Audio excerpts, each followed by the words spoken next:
వదులుకోవడం పెద్ద విషయం కాదండి. ఒక్క క్షణం చాలు, ఎవరినైనా వదిలేయవచ్చు. కానీ పట్టుకొని నిలబడాలంటేనే గుండెల్లో దమ్ముండాలండి. ఎందుకు ఈ మాట అంటున్నానంటే, ఇప్పుడు ఈ రోజుల్లో ఈ లోకం తీరు ఎట్లా ఉందంటే, కొంతమంది చిన్న కష్టం వస్తే సరండి బంధాన్ని ఎంబడిని తుంచేసి పారిపోయి వెళ్ళిపోతున్నారు అనుకోండి. వాళ్ళు నచ్చినట్టు జీవితం జీవిద్దామని చెప్పేసి. ఏమండి, ఎదుటి వ్యక్తి ఎలా ఉంటాడో ఏమైపోతాడో అని ఆలోచించాలి కదండి. అది ఆడైనా మగైనా సరే ఇద్దరు కలిసికట్టుగా జీవిద్దామని ప్రమాణాలు చేసి బ్రతికిన వాళ్ళు ఈ రోజు చిన్న సమస్య వచ్చిందని చెప్పేసి నువ్వు వెళ్ళిపోతే అవతల వ్యక్తికి ఎలా ఉంటుందండి? ఆలోచించం మనం.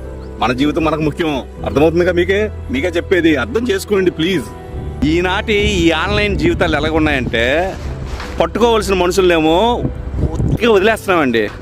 పట్టుకోకూడని అహంకారాలని, ఈగోలను మాత్రం ప్రాణం కంటే ఎక్కువగా గట్టిగా బిగించి మరీ పట్టేసుకుంటున్నాం. ఇప్పుడు బంధాలన్నా బంధువులన్నా విలువలనేవి అస్సలు కోల్పోయావండి. మనుషులు అయితే దగ్గరగా ఉంటున్నారు కానీ మనసులు మాత్రమే దూరంగా ఉంటున్నాయి. ఏమిటో ఈ లోపం తీరు.